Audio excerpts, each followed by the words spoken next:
Bien-aimés dans le Seigneur, nous allons commencer notre adoration de ce jour par le cantique Bassa numéro 47 avec la correspondance en boulot qui est le numéro 1. Bassa 47 avec la correspondance en boulot qui est le numéro 1.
Instruis l'enfant selon la voie qu'il doit suivre. Et quand il sera vieux, il ne s'en détournera pas. La grâce et la paix nous sont données de la part de Dieu, notre Père, et de la part de Jésus-Christ, notre Seigneur et Sauveur. Amen. Le Seigneur nous appelle, bien-aimés, le Seigneur nous rassemble et il nous unit. Le Seigneur est présent parmi nous. Alors élevons-lui donc cette louange. Heureux tout homme qui craint l'Éternel, qui marche dans ses voies. Tu jouis alors du travail de tes mains, tu es heureux, tu prospères. Ta femme est comme une vigne féconde dans l'intérieur de ta maison. Tes fils sont comme des plants d'olivier autour de ta table. C'est ainsi qu'est béni l'homme qui craint l'Éternel. L'Éternel te bénira de Sion et tu verras le bonheur de Jérusalem tous les jours de ta vie. tu verras les fils de tes fils et que la paix soit sur Israël.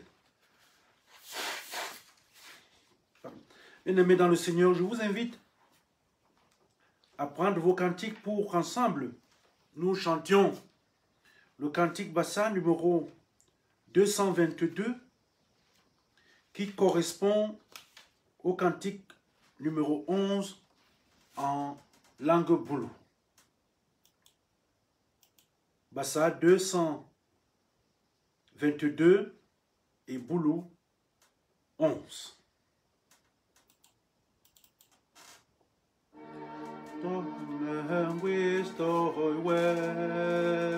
Ni Yesu to woman, menti bil whiskey bobi baye nyambe wadam. Wis bi ba gawo bi unda telepsi bi yelel homa. Mod anquel biye mahapope mem wisdom ba himle ba wen obitol tera boni jis John Lelam saya boni wo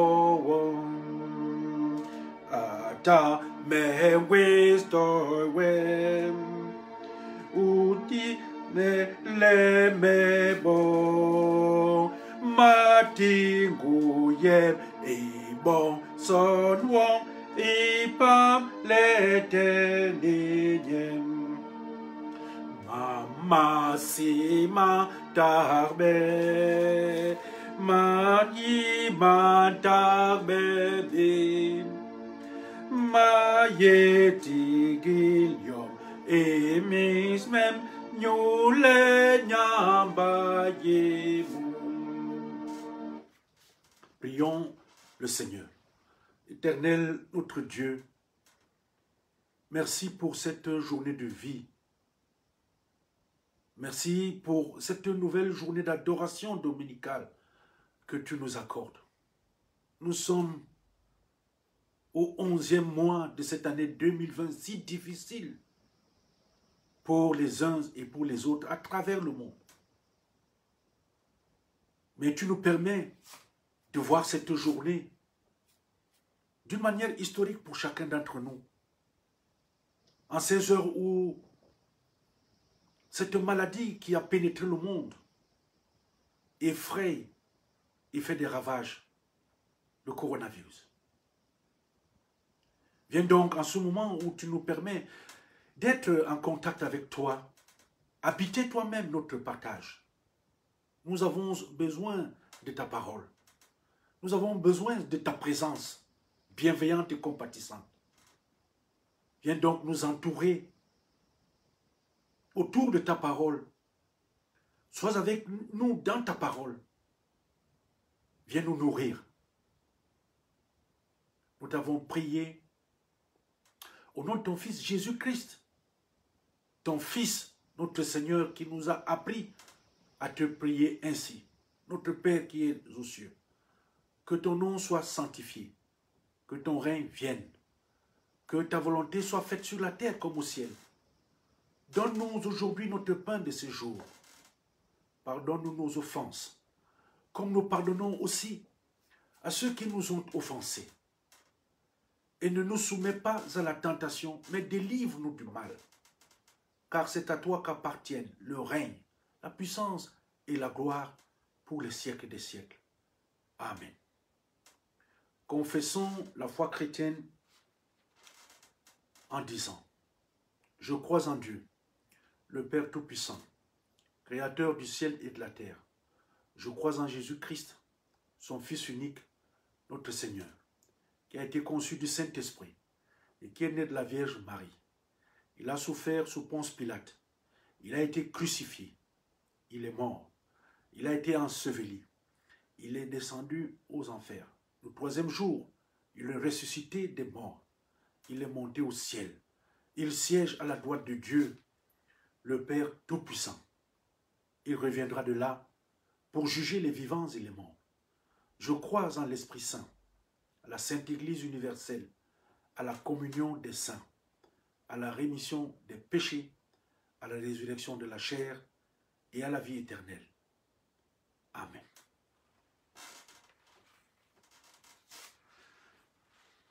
Nous allons reprendre nos cantiques pour chanter le cantique Bassa, numéro 106, qui correspond au cantique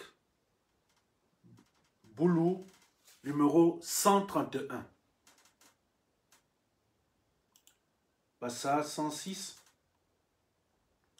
Boulou 131.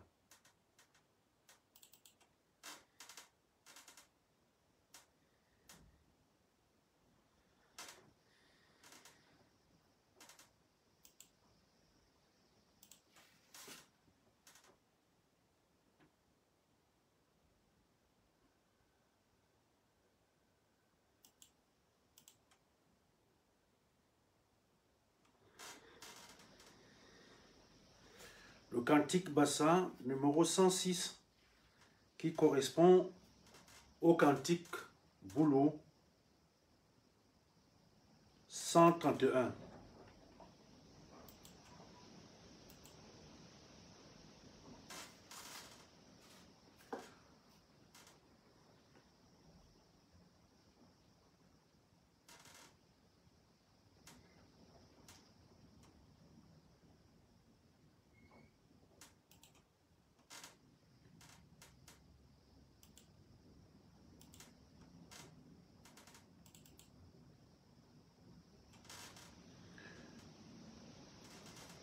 Nge dahim le iye tombuga a wet well me wom.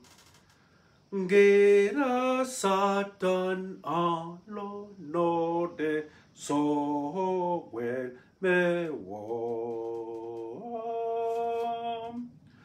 A wet well me wom. A wet well me wom. Lo me ni ute. Voilà, on va reprendre donc, puisque well me wom. Geda satan a lo no de so well me wom. Oh, wet well me wom. Ah, wet well me wom. Lo meni ute la mero well me wom. Mame mong mata de longe. Wet well me wom. We hatiga imal me so well me wom. Oh, wet well me wom. Ah, wet well me wom. No many ute da me so well me wom. Ubi to bele many miro wet well me wom. When you so many machil mo so well me wom. Oh, wet well me wom. Ah, wet well me wom. Lo meni ute da me so well me wom.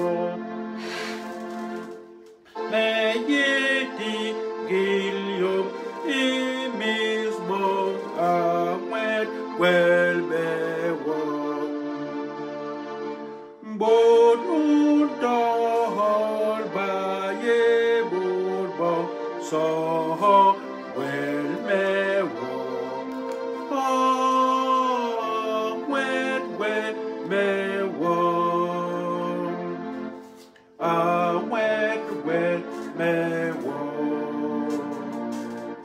L'homme ni côté la maison. Ah, well me wo. Chers frères et sœurs dans le Seigneur, je vous invite maintenant à prendre vos Bibles. Nous allons lire dans le Nouveau Testament 2 passages. D'abord, dans l'évangile de Jean, nous lisons le chapitre 11, les versets 17 à 35. Et dans le livre d'Hébreux, au chapitre 11, nous lirons le verset 23. Je lis.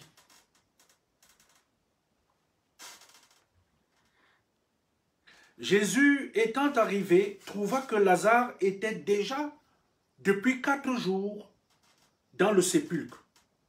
Et comme Béthanie était près de Jérusalem, à 15 stades environ, beaucoup de Juifs étaient venus vers Marthe et Marie pour les consoler de la mort de leur frère. Lorsque Marthe apprit que Jésus arrivait, elle alla au-devant de lui, tandis que Marie se tenait assise à la maison. Marthe dit à Jésus, « Seigneur, si tu eusses été ici, mon frère ne serait pas mort. Mais maintenant même, je sais que tout ce que tu demanderas à Dieu, Dieu te l'accordera. » Jésus lui dit, « Ton frère ressuscitera. » « Je sais, lui répondit Marthe, qu'il ressuscitera à la résurrection au dernier jour. » Jésus lui dit, « Je suis la résurrection et la vie. Celui qui croit en moi vivra, quand même il serait mort. Et quiconque vit et croit en moi ne mourra jamais. Crois-tu cela? » Elle lui dit, « Oui, Seigneur, je crois que tu es le Christ, le Fils de Dieu qui devait venir dans le monde. » Ayant ainsi parlé, elle s'en alla. Puis elle appela secrètement Marie, sa sœur, et lui dit, « Le maître est ici et il te demande. » Dès que Marie eut entendu, elle se leva promptement et alla vers lui. Car Jésus n'était pas encore entré dans le village, mais il était dans le lieu où Marthe l'avait rencontré. Les Juifs qui étaient avec Marie dans la maison et qui la consolaient, l'ayant vue se lever promptement et sortir, la poursuivirent et disant, « Elle va au sépulcre pour y pleurer. » Lorsque Marie fut arrivée là où était Jésus et qu'elle le vit, elle tomba à ses pieds et lui dit, « Seigneur, si tu eusses été ici, mon frère ne serait pas mort. » Jésus, la voyant pleurer, elle et les Juifs qui étaient venus avec elle, frémit en son esprit et fut tout ému. Et il dit, « Où l'avez-vous mis? » Seigneur, lui répondirent-ils, « Viens et vois. » Jésus pleura.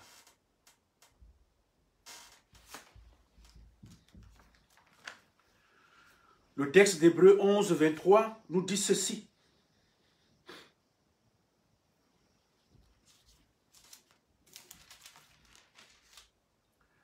C'est par la foi que Moïse, à sa naissance, fut caché pendant 3 mois par ses parents, parce qu'ils virent que l'enfant était beau et qu'ils ne craignirent pas l'ordre du roi.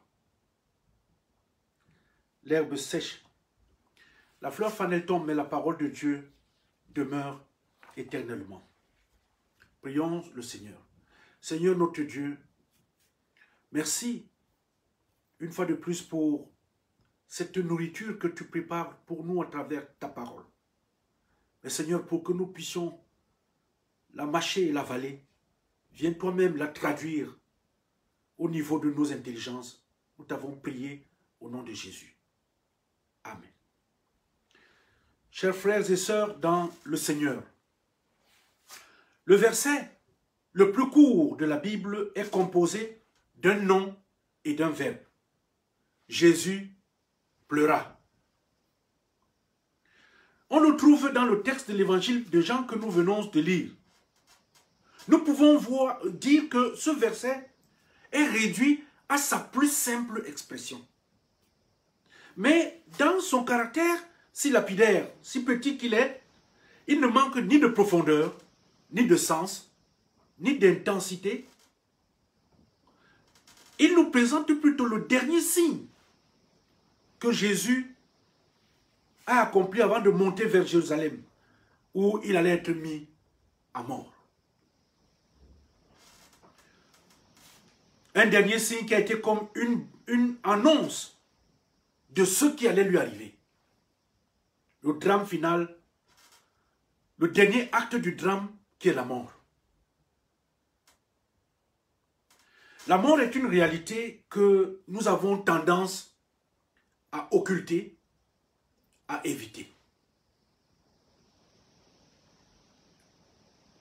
Il nous faut pourtant bien accepter cette réalité. La mort, elle existe. Hier, c'était le deuil national au Cameroun. Un peuple endeuillé réuni autour de la dépouille des enfants, de ses enfants. Tués à Kumba. Et comme en ce moment-là, une foule endeuillée et attristée, entourée, Marthe et sa sœur Marie, qui 4 jours auparavant avaient enterré leur frère Lazare. Beaucoup de larmes avaient été versées. C'était normal dans une culture où le deuil était vécu de manière publique. C'est encore normal aujourd'hui. Mais une observation attentive de ce tableau tragique et douloureux, triste, dans lequel l'évangile de Jean nous place, cette observation laisse ressortir que tout n'est cependant pas désolation et atterrement. Il y a des échanges, des dialogues assez surprenants, des commentaires de l'évangéliste qui surgissent ici et là et qui rompent la symphonie, tout ce côté funèbre de la même manière que les éclairs parfois illuminent une nuit d'orage. Dans cette atmosphère qui est asphyxiante de la mort, telle qu'elle se présente, l'évangile, Jean s'inscrit dans une démarche subversive, avec un message particulier. Et ce message-là, il va le faire monter en puissance. Jean veut nous faire comprendre que la mort ne va pas avoir le dernier mot, même si nous-mêmes, nous ne le savons pas encore.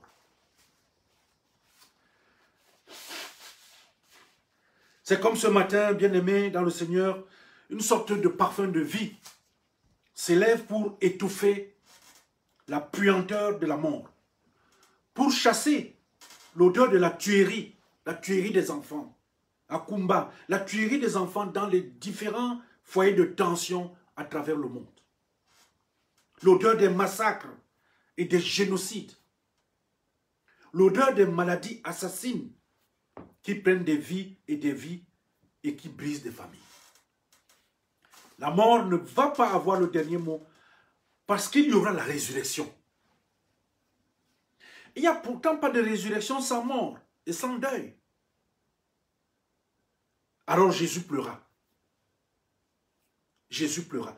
Tenant compte du temps et de la forme particulière du verbe utilisé dans ce texte en grec, nous pourrions également dire Jésus se mit à pleurer.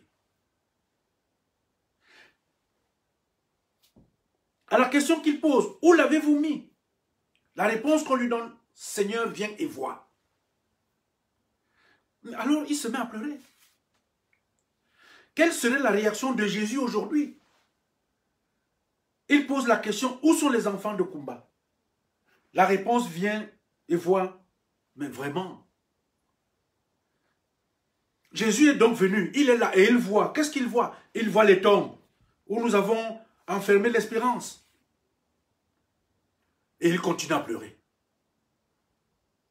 Il est venu, il est là et il voit les tombes de haine et de rancune où le pardon et la réconciliation sont enterrés. Et il continue à pleurer. Il est venu, il est là et il voit les tombes où l'indifférence et la lâcheté tiennent prisonniers tous ceux et toutes celles qui se sont laissés mourir. Et il se met à pleurer.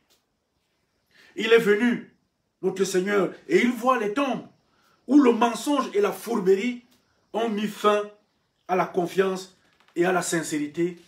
Et Jésus continue à pleurer.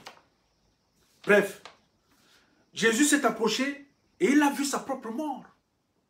En ressuscitant Lazare, il a sonné le glas de sa propre perte, de sa propre mort. La mort est terrifiante et elle est puante. Mais pour Jésus, bien-aimé dans le Seigneur, c'était le prix à payer pour arracher Lazare aux chaînes de la mort. Il n'a pas hésité à crier d'une voix forte. Lazare, sors. Mais nous, est-ce que nous osons aujourd'hui crier d'une voix aussi forte pour manifester notre foi et notre témoignage et notre contestation et notre refus? Est-ce que nous avons une voix assez tonitruante pour percer le mur de la surdité aujourd'hui qui est générale? Est-ce que nous avons une voix assez constructive pour créer l'espoir? Est-ce que nous avons une voix assez humaine pour attendrir les cœurs du désert qu'il y a dans le cœur de l'homme? Est-ce que nous avons une voix assez aimante pour éteindre le feu de la haine qui grandit dans les cœurs des hommes, qui n'hésitent pas à tuer même des enfants? C'est au pied de ces interrogations qu'une leçon nous vient de la parole de Dieu dans Hébreux au chapitre 11, le verset 23, qui nous dit: c'est par la foi que Moïse, à sa naissance, fut caché pendant 3 mois par ses parents, parce qu'ils virent que l'enfant était beau et qu'il ne craignait pas l'ordre du roi. Dieu aime les enfants, même ceux qui naissent dans des circonstances vraiment inhabituelles. Lorsque l'auteur du livre d'Hébreux fait sa liste des héros de la foi, il inclut les parents de Moïse de cette façon. 1. Ils ont caché Moïse, leur enfant, mais ils l'ont fait dans la désobéissance directe au commandement du roi. Parce que le roi avait dit: tuez tous les bébés mâles. Et ils ont dit: nous ne coopérons pas avec ce mauvais commandement qui nous demande de tuer. Autrement dit, si on te donne l'ordre de tuer, Dieu a le droit de dire: je ne veux pas tuer. Deuxièmement, ils savaient en quelque sorte qu'il n'était pas un enfant ordinaire. En un sens, les parents ressentent toujours cela à propos de leurs enfants. Il est naturel de croire que mon fils ou ma fille sera le meilleur ou la meilleure, le plus brillant ou la plus brillante, le plus beau bébé du monde. Tout porte à croire qu'ils ont senti que Dieu avait un but particulier à l'esprit pour Moïse. Un but qu'ils n'auraient pas pu imaginer à l'époque. Mais ils savaient que cet enfant était un don de Dieu et que cet enfant méritait donc leur amour et leur protection. Ils ont donc tout risqué pour le maintenir en vie. Bien-aimés dans le Seigneur, les enfants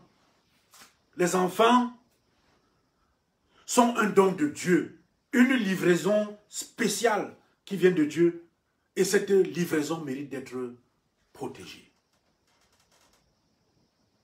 Troisièmement, leur foi s'est élevée au-dessus de leur crainte. Sans doute, ils ont bronché chaque fois que le bébé a commencé à pleurer. Parce que si vous cachez un enfant et puis il se met à pleurer, il peut attirer l'attention. Donc, ils auraient pu être découverts par les Égyptiens. Mais Ils ont sûrement pris le soin de garder le bébé tranquille et hors de vue. Peut-être que quelques autres personnes savaient même que le bébé était né. Dans une situation comme celle-ci, on ne sait jamais à qui on peut avoir confiance. Peut-être que les voisins auraient pu les voir passer avec l'enfant. Et en pensant à la désobéissance, ils allaient avoir peur et aller signaler cela auprès du roi. Mais Amram et Jochebed ont tout risqué pour garder leur fils en vie. Ils n'ont même pas reculé de leur tâche parce que c'est Dieu qui les avait donné cet enfant. Ils n'auraient pas pu prévoir comment Dieu allait honorer leur foi. Ils ont mis l'enfant dans un panier et ils l'ont placé dans le Nil. Sachant qu'ils ne pouvaient pas garder cet enfant, ils l'ont mis dans l'eau. En espérant, contre tout espoir, que quelqu'un qui aimait les bébés viendrait le trouver. Aussi étrange, bien-aimé dans le Seigneur, que cela puisse paraître, Moïse a été plus en sécurité dans ce panier qu'il ne l'aurait été dans la maison de ses parents. Chers frères et sœurs dans le Seigneur, Pharaon a essayé de tuer tous les bébés hébreux. Hérode a essayé de tuer Jésus. Et il a fini par tuer les petits garçons de Bethléem. Plus tard, Moïse allait délivrer son propre peuple. Plus tard, Jésus mourrait pour les péchés du monde. Par la foi et le courage, les parents de Moïse l'ont caché. Par la foi et le courage, Marie et Joseph ont pris le bébé Jésus et se sont enfuis en Égypte. La question est de savoir, et nous, allons-nous tuer nos enfants aujourd'hui? Allons-nous continuer à laisser les méchants prendre des vies, et surtout les vies de nos enfants? Non. Tant que Dieu est sur son trône, les enfants sont pour toujours une bénédiction et non une malédiction. Sont-ils un fardeau? Oui, parfois ils le sont. Et souvent, un fardeau si lourd, en effet. Mais, est-ce que nous allons tuer tous nos enfants aujourd'hui, même s'ils sont imparfaits? Non. Nous ne tuerons pas nos enfants imparfaits, car ils sont parfaitement beaux aux yeux de Dieu. Ils sont beaux aux yeux de celui qui nous les donne. Et nous-mêmes, nous sommes imparfaits.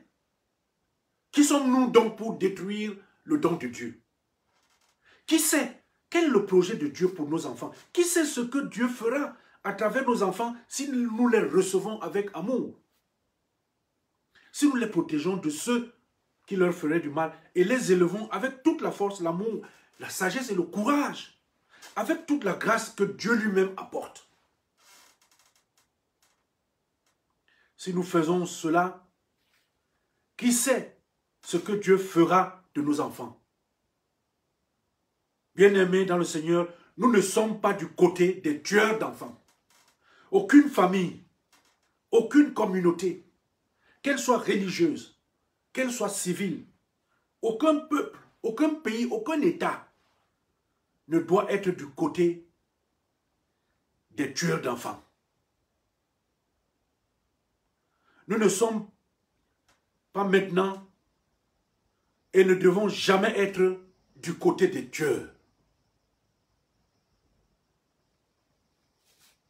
Nous sommes aux côtés des parents de Moïse, un bon exemple, qui l'ont caché pour le sauver.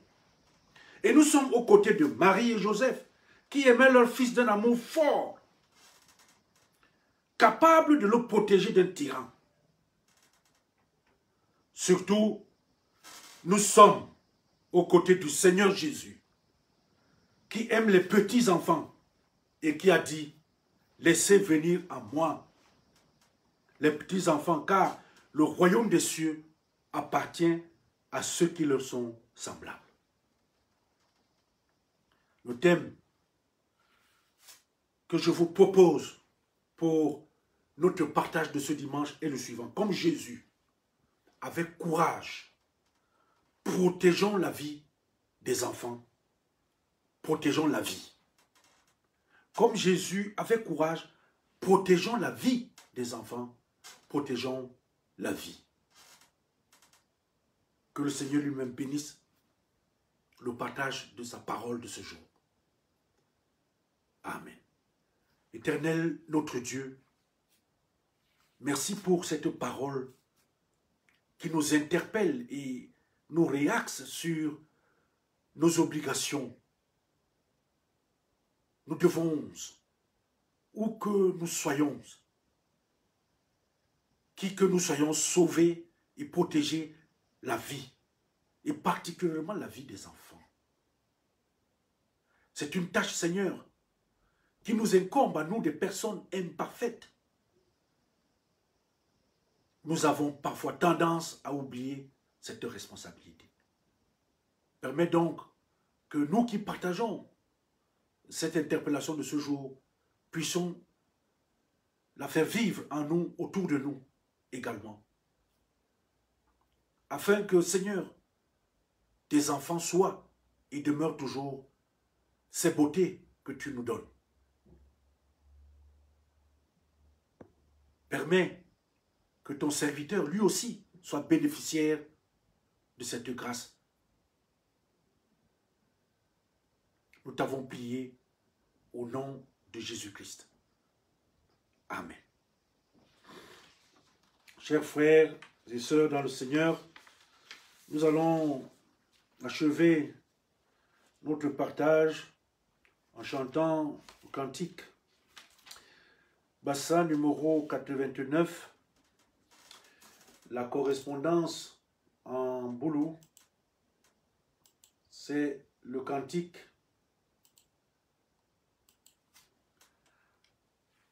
numéro 139. Bassa 89 et boulou 139. Conmengo so melo geli sojo omale ni machimo ma pe melbi kwebo mamalo wogingem mama ye belgui mabel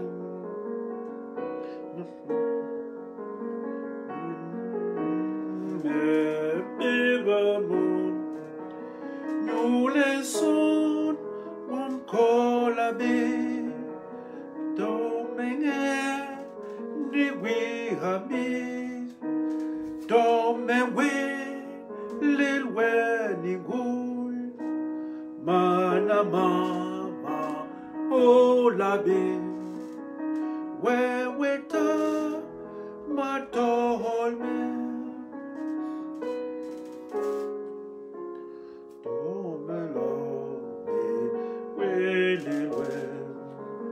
we hayo intimese et moi-même me we bejam me ho baba sayo me bo dun go yongem o la me antolwe.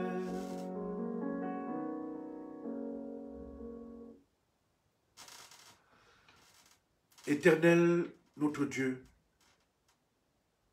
au terme de ce partage, nous voulons te dire merci.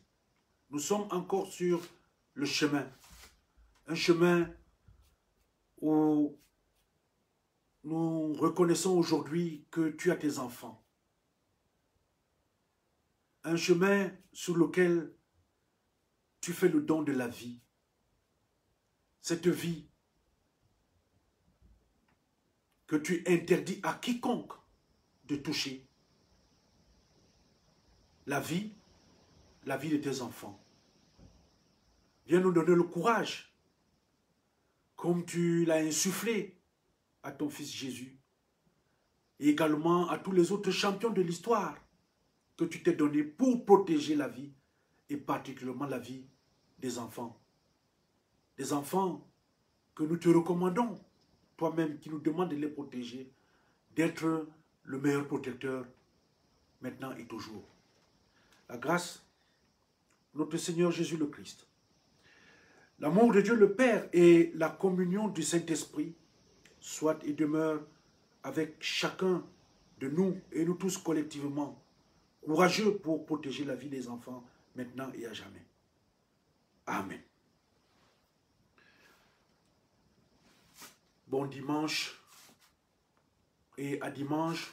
Nous disons merci à tous ceux qui ont pris le temps de ce partage. Ce n'est pas évident. Nous demandons donc votre excuse pour les petites couacs de la technologie musicale. On fera mieux la prochaine fois. Que le Seigneur vous bénisse tous. Bon dimanche.